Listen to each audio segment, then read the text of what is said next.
بسم اللہ الرحمن الرحیم یا ایہا الذین آمنوا اتقوا اللہ، اے ایمان والو اللہ تعالیٰ سے ڈرو۔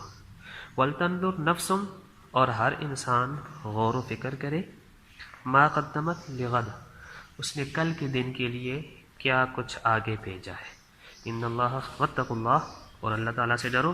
ان اللہ خبیر بما تعملون، بے شک اللہ تعالیٰ خبر رکھنے والے ہیں یا جاننے والے ہیں جو کچھ تم کرتے ہو۔ ولا تکونوا، اور نہ بنو کالذین، ان لوگوں کی طرح نسوا اللہ، جنہوں نے اللہ کو بھلا دیا۔ فانساہم انفسہم، پھر اللہ تعالیٰ نے انہی کی اپنی ذات بھلا دی۔ اولئک ھم الفاسقون، یہی لوگ فاسق گناہگار ہیں۔ لا یستوی اصحاب النار، نہیں ہے برابر جہنم والے، و اصحاب الجنہ، اور جنت والے۔ اولئک ھم الفائزون، یہی لوگ کامیاب ہونے والے۔ ان آیات میں اللہ تعالیٰ نے ہر انسان کو آخرت کی فکر کی طرف متوجہ کیا ہے کہ ہر انسان یہ غور و فکر کرے کہ اس نے اپنی آخرت کے لیے کون سے اعمال آگے بھیجے ہیں۔ اور ظاہر بات ہے انسان جو کچھ اعمال آگے بھیج سکتا ہے وہ انسان کے اچھے یا برے ہی اعمال ہو سکتے ہیں۔ اچھے اعمال انسان کی نجات کا سبب بنتے ہیں، اور برے اعمال انسان کے لیے تباہی، بربادی اور ہلاکت کا سبب بنتے ہیں۔ باقی جو انسان کی زندگی کی جتنی بھی محنتیں، کوششیں، کاوشیں ہیں، وہ ساری کی ساری یہاں دنیا میں ہی رہ جاتی ہیں۔ آپ صلی اللہ علیہ وسلم نے دنیا اور آخرت کے لیے جو انسان اپنی زندگی میں اعمال کرتا ہے ان کی ایک ایگزامپل دی ہے۔ حدیث میں آتا ہے کہ آپ صلی اللہ علیہ وسلم نے صحابہ کرام سے پوچھا، صحابہ کرام کو بتایا کہ ایک انسان جو مرنے کے قریب ہو، اس نے موت کے وقت میں اپنے 3 بھائیوں کو بلایا اور 3 بھائیوں سے پوچھا کہ تم میرے مرنے کے بعد میرے ساتھ کیا کرو گے؟ تو ہر بھائی نے ایک الگ الگ جواب دیا۔ ایک بھائی نے یہ کہا کہ میرا اور تمہارا تعلق صرف زندگی تک کا ہے، جیسے ہی تم مرو گے تو میرا اور تمہارا تعلق ختم، پھر میں کسی اور کے پاس چلا جاؤں گا، میں کسی اور کا بھائی بن جاؤں گا۔ تو آپ صلی اللہ علیہ وسلم نے فرمایا کہ یہ انسان کا جو بھائی ہے یہ دولت ہے، پیسہ ہے، جائیداد ہے۔ جیسے ہی انسان مرتا ہے تو مرنے کے ساتھ ہی اس کی آنرشپ ختم ہو جاتی ہے اور وہ چینج ہو جاتی ہے آنرشپ، وہ مال کسی اور کی آنرشپ میں چلا جائے گا۔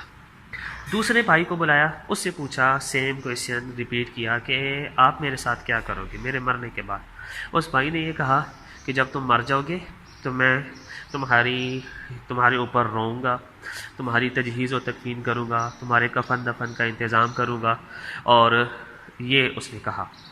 تو آپ صلی اللہ علیہ وسلم نے فرمایا کہ یہ بھائی انسان کے لیے انسان کے رشتہ دار ہیں۔ جب انسان مر جاتا ہے تو رشتہ دار آتے ہیں، اس کی تجہیز و تکفین کا انتظام کرتے ہیں، روتے دھوتے ہیں، اور پھر بات ختم۔ تیسرے بھائی کو بلایا اور اس سے پوچھا کہ میرے مرنے کے بعد تم کیا کرو گے، میرے ساتھ کیا معاملہ ہوگا تمہارا؟ تو اس نے کہا کہ میرا اور تمہارا معاملہ یہاں نہ صرف دنیا تک کا ہے، نہ صرف قبر تک کا ہے، میں تمہارے لیے قبر میں، اندھیری قبر میں تمہارے لیے روشنی کا انتظام کروں گا۔ میں تمہارے اعمال نامے کے جب وزن ہوں گے تو میں وہاں پر تمہارے لیے بھاری پن اور بوجھ کا انتظام کروں گا، میں تمہاری تنہائیوں کا ساتھی ہوں گا۔ یہ چیزیں اس نے بتائیں۔ تو آپ صلی اللہ علیہ وسلم نے ارشاد فرمایا کہ یہ بھائی انسان کے اعمال ہیں۔ تو اس آیت میں یہی کہا گیا ہے کہ ہر انسان غور و فکر کرے کہ اس نے ایسا اپنا کوئی بھائی تیار کیا ہے یا نہیں کیا، کہ جو اس کے لیے قبر میں، جو اس کے لیے آخرت میں، جو اس کے لیے اعمال نامے کے تلتے وقت، اور جو اس کے لیے روز محشر کام آ سکے۔ تو آیت میں یہی ہمیں توجہ دلائی گئی ہے کہ فکر آخرت کرو۔ آپ صلی اللہ علیہ وسلم ایک مرتبہ صحابہ کرام کے پاس تشریف لائے تو صحابہ کرام بڑے کھل کھلا کر ہنس رہے تھے۔ تو آپ صلی اللہ علیہ وسلم نے ارشاد فرمایا کہ اے میرے صحابہ کرام، جو چیز میں یاد رکھتا ہوں یا جو کچھ میرے علم اور نالج میں ہے، جس چیز کا مجھے یقین ہے، اگر تمہیں اس چیز کا یقین ہو تو تمہاری یہ کیفیت نہ ہو کہ جو میں تمہیں دیکھ رہا ہوں۔ تو آپ صلی اللہ علیہ وسلم ہر وقت قیامت کو، آخرت کو یاد رکھنے والے تھے۔ بلکہ ایک حدیث میں آپ صلی اللہ علیہ وسلم نے ارشاد فرمایا کہ میں عیش و عشرت کی زندگی کیسے گزار سکتا ہوں جبکہ اللہ تعالیٰ نے جب سے مجھے بھیجا ہے دنیا میں تو اپنی آنکھوں کے سامنے حضرت اسرافیل جو سور پھونکیں گے قیامت کے دن، وہ ایک بگل بجائیں گے جس سے قیامت قائم ہوگی، تو جب سے اللہ تعالیٰ نے مجھے دنیا میں بھیجا ہے اللہ تعالیٰ نے حضرت اسرافیل علیہ السلام کو اپنی آنکھوں کے سامنے کھڑا کیا ہوا ہے، بگل ان کے منہ میں ہے، نظر ان کی اللہ تعالیٰ پر ہے، اور ایک قدم ان کا آگے ہے، ایک قدم ان کا پیچھے ہے، اور جیسے ہی اللہ تعالیٰ کی طرف سے اشارہ ہوگا وہ بگل بجا دیں گے، سور پھونک دیں گے، قیامت قائم ہو جائے گی۔ تو آپ صلی اللہ علیہ وسلم نے فرمایا کہ جب یہ سچویشن ہے تو میں عیش و عشرت کی زندگی کیسے گزار سکتا ہوں۔ اور دوسرا، اللہ تعالیٰ نے اس آیت میں ایک لفظ یوز کیا ہے غد کا، غد کہتے ہیں کل کو، مطلب قیامت کا آنا اتنا قریب ہے کہ جیسے کل کی بات ہے۔ ہم تو چونکہ ایک لمیٹڈ سوچ رکھنے والے ہیں، لمیٹڈ ہماری زندگی ہے، پورا کا پورا جو یہ اس کائنات کا جو سلسلہ چلا ہے، یہ جو یونیورس ہے، یہ کب سے چلی ہے اور کب تک ہے، تو اس کی اکارڈنگ اب قیامت اتنی ہی دور ہے کہ جس طرح کہ کل کی بات ہو۔ آپ صلی اللہ علیہ وسلم نے ایک حدیث میں ارشاد فرمایا، بعثت انا والساعۃ کہاتین، میں اور قیامت یوں بھیجے گئے ہیں، اور یہ کہتے ہوئے آپ صلی اللہ علیہ وسلم نے اپنی دونوں انگلیوں کو ملایا کہ میں اور قیامت یوں اکٹھے بھیجے گئے، مینس کہ میرے بعد کوئی نبی نہیں آئے گا، میرے بعد اب جسٹ قیامت ہی آئے گی۔ تو قیامت اس طرح کے قریب ہے۔ قرآن مجید میں ایک اور آیت میں ہے، انہم یرونہ بعیدا ونراہ قریبا، لوگ اس کو بہت دور سمجھتے ہیں حالانکہ ہم اس کو بہت قریب سمجھ رہے ہیں۔ یہ اللہ تعالیٰ کی ذات ارشاد فرما رہی ہے کہ ہم اس کو بڑا قریب سمجھتے ہیں۔ اور قرآن مجید میں 17ویں پارے کی پہلی آیت ہے، اقترب للناس حسابهم وهم فی غفلۃ معرضون، لوگوں کے لیے حساب کتاب کا وقت بڑا قریب آ چکا ہے لیکن لوگ غفلت میں پڑے ہوئے ہیں۔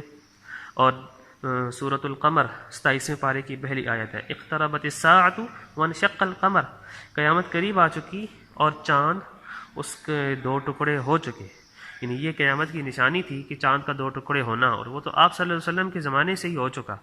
تو قیامت بہت قریب ہے، گویا کہ قیامت کا آنا یہ کل کی بات ہے، کل قیامت ہو جائے گی۔ دوسرا جو آیت ہے اس میں اقبال کا فلسفہ خودی ہے کہ وَلَا تَكُونُوا كَالَّذِينَ نَسُوا اللَّهَ فَأَنسَاهُمْ أَنفُسَهُمْ، ان لوگوں کی طرح نہ بنو کہ جنہوں نے اللہ کو بھلایا تو اللہ تعالیٰ نے سزا میں یہ کیا کہ انہیں کی اپنی ذات بھلا دی، اپنے آپ کو بھول جانا، کہ انسان یہ بھول جائے کہ میں کیا ہوں، میں کیوں ہوں، میں کیوں آیا ہوں، میرے مین آبجیکٹیوز کیا ہیں، میرے ٹارگٹس کیا ہیں، کیا میرا کام جانوروں کی طرح، کیا میں نے زندگی جانوروں کی طرح سے گزارنی ہے، کیا میرا مقصد صرف روپیہ پیسہ کمانا ہے۔ تو یہ ایسا انسان اپنے آپ کو بھولا ہوا ہے، اپنے اعزاز کو، اشرف المخلوقات اعزاز کو بھولا ہوا ہے۔ تو یہاں سے اقبال نے فلسفہ خودی اس آیت سے ڈیرائیو کیا تھا کہ جو انسان اپنے آپ کو بھول جاتا ہے، اسے اپنا پتہ نہیں ہوتا، اپنی منزل نہیں پتہ ہوتی، تو وہ انسان اب فلسفہ خودی سے غافل ہے۔ تو اللہ تعالیٰ کی ارشاد فرما رہے ہیں کہ ان لوگوں کی طرح نہ بنو کہ جنہوں نے اللہ کو بھلایا تو اللہ تعالیٰ نے سزا کے طور پر انہیں کی اپنی ذات بھلا دی۔ ایسے لوگ تو فاسق ہوتے ہیں، گناہ گار ہوتے ہیں، اور جنتی اور جہنمی دونوں برابر نہیں ہو سکتے۔ جنت والے تو کامیاب لوگ ہیں۔